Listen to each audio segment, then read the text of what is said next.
We are proud to present Dr. Ben Carson, Director of Pediatric Neurosurgery at Johns Hopkins Children's Center, a member of the President's Council on Bioethics, and co-founder of the Carson Scholars Fund, an organization whose stated goal is to provide a scholarship to at least one child in every school in the country.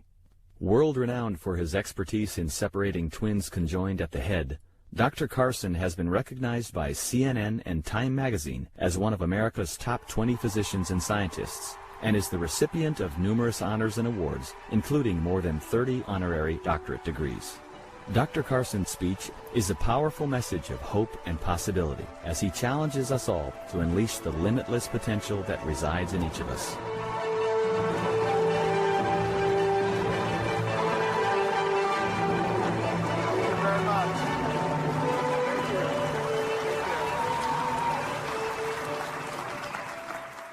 Thank you so much. It is so wonderful to be here with so many bright and enthusiastic people.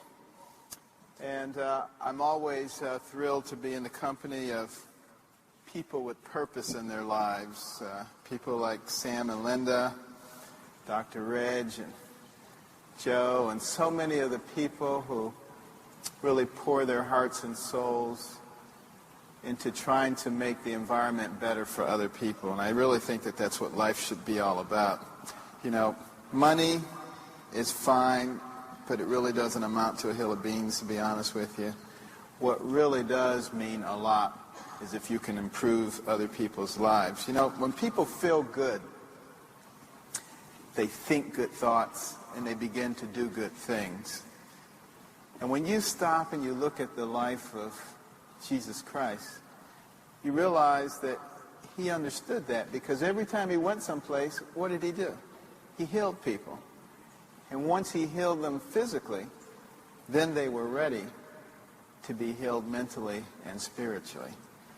And I think that's one of the things that really caught my attention as a young person and helped me to formulate a dream of becoming a physician. Now, let me just briefly delve into how I became associated with the products of this company. You know, a couple of years ago, I was diagnosed with cancer. Now, I was an individual who got annual physical examinations and had my PSA checked and did all the things that I was supposed to do. And those things were normal. But I was noticing that when I was in the operating room for long periods of time, all of a sudden I was very interested in the clock.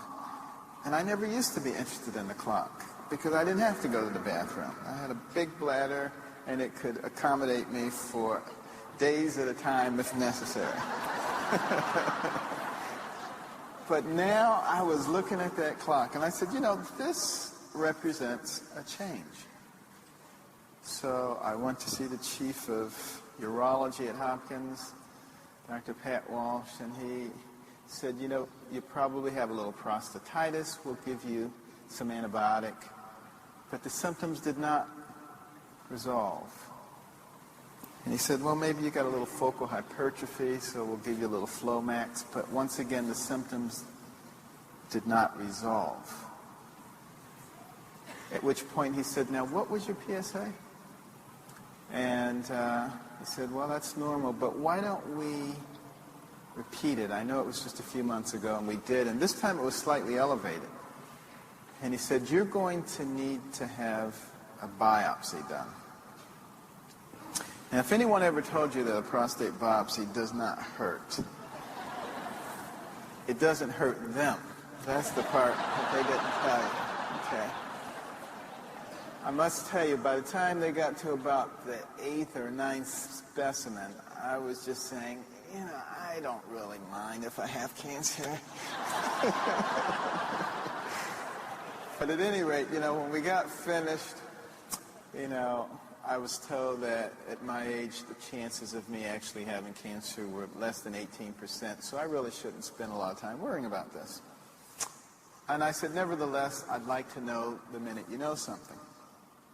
So the next day while I was in the operating room, I get the call, and the nurse held the phone up to my ear, and I got the devastating news that not only did I have cancer, but I had a very high-grade malignant form.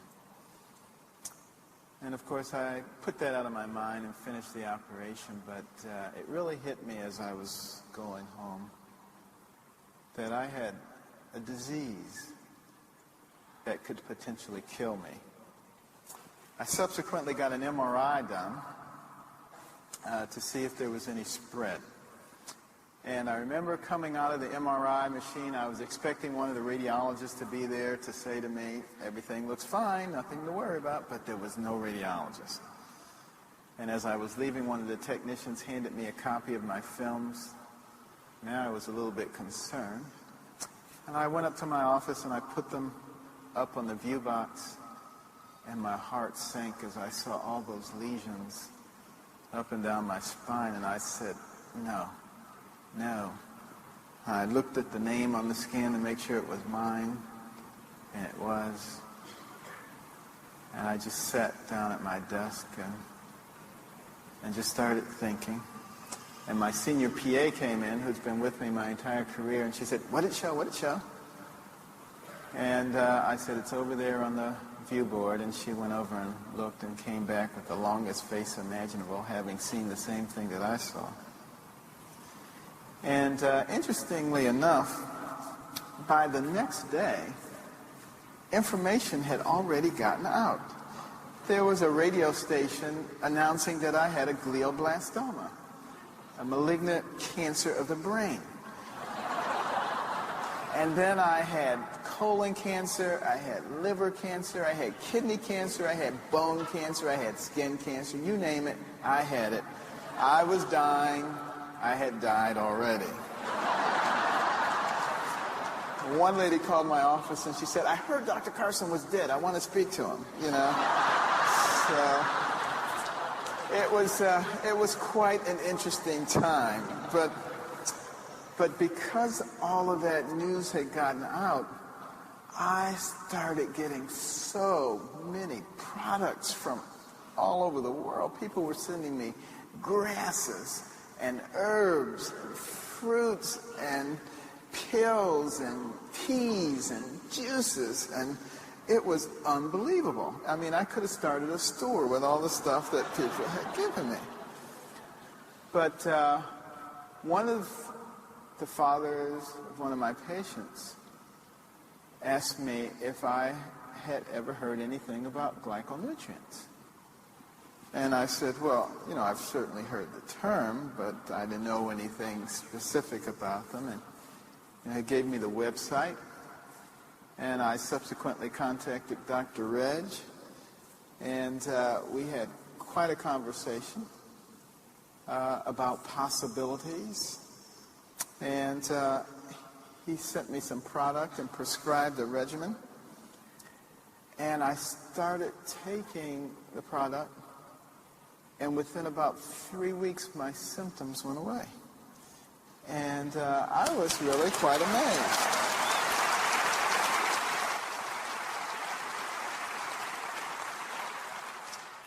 And I actually toyed with the ideal of not having surgery done, because it was recommended to me that I undergo surgery. And I was saying, well, if my symptoms went away in 3 weeks, maybe this could be controlled. And I started reading more about the theory behind it, the bolstering of the immune system. And of course, the immune system is the thing that detects and destroys cancers. We are all producing cancers all the time. But if we have healthy immune systems, they're able to identify and destroy them. And I was saying, you know, this makes an awful lot of sense. But then I began to realize that having a high profile, that if I did that, a lot of other people might follow that example too, but they may not be quite as diligent as I was about taking the product, and there would be a lot of needless deaths, and I didn't feel as though I could have that on my conscience. So I went ahead and had the surgery done. Now, interestingly enough, I got, along with all the products, so many cards and so many letters from everybody imaginable, from the lowliest people you can imagine to members of the president's cabinet, senators, anchors of the major news broadcasts, President and Mrs. Bush. Everybody said they were praying for me. And I think the Lord just got tired of hearing about me because, it turns out that the findings on the MRI represented a congenital anomaly of the bone marrow, and it wasn't metastatic cancer at all. And I was able to go ahead and have the surgery done by Dr. Walsh, who invented the nerve-sparing prostatectomy. It turns out the cancer was within 1 millimeter of breaking through, but it hadn't broken through and was able to be removed in its entirety. And I'm cured today.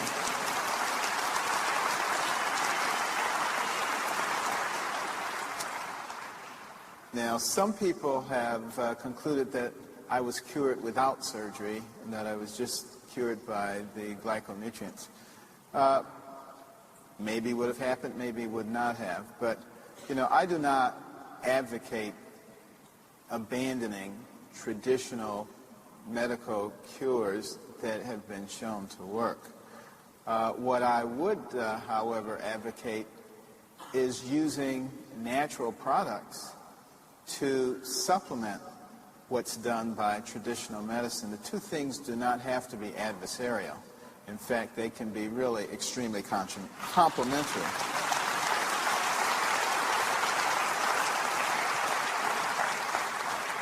Now, that's the story of how I got involved. I'm not a Manatech associate. I don't think it would be appropriate for me to be one.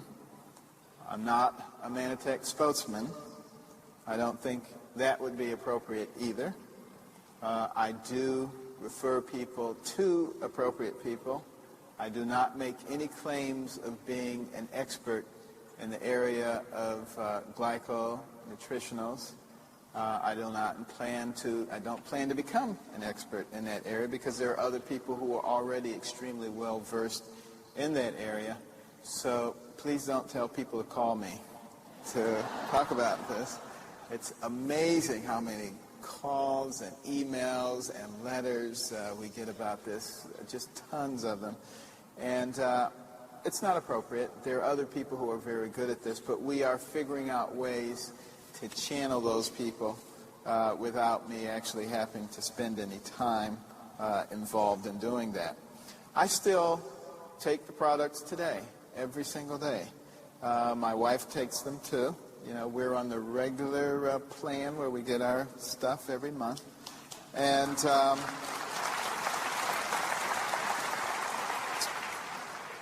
for you to understand why, out of all the many, many products that I received when people thought I was going to die, why is it that this is the one that I chose to stick with? To understand that, you would have to understand a little bit about me and why I think the way I do. I was always only interested in medicine. Now, the medical community is a particularly difficult group to get through to. It's because when you're talking about nutrition, you're talking a foreign language to them. Because doctors don't learn about nutrition, for the most part, in medical school. But doctors are not the problem. Doctors are generally very, very interested in anything that's going to make their patients better. And they are not the problem. It's the establishment, the medical establishment, not the doctors themselves, who tend, I think, sometimes to like to maintain the status quo. Because if everybody were well, then they would be out of business. And they don't want to be out of business. Doctors would love to be out of business, but they know that there's always going to be plenty of sickness to go around. So you're not going to generally find individual physicians who are trying to suppress something that is doing good. Doctors do have a tendency, because of their training, however, to want to see data. They want to see the double-blind prospective study that was carefully designed, that has a statistically significant variation that they can sink their teeth into and say that this works better than this. And I think that that's one of the projects that this company is in the process of working on. And I'll tell you, once that happens, it is going to be phenomenal. You think things are great now. Once the medical community is able to see the benefit of what is going on, it's going to be phenomenal. Because think about this. God provided in our diets everything that we needed to keep our bodies healthy. You know, the immune system absolutely has to have the right building blocks in order to work. The reparative processes of our body, like you scrape your skin, do you notice how quickly that heals? You get a corneal abrasion, how quickly that heals? Because of the way the reparative process comes in and starts working so rapidly. That has to have the right fundamental structure beneath it, the correct nutritional structure beneath it. And if you go to somebody who is malnourished and you put a scratch on their skin, it doesn't heal.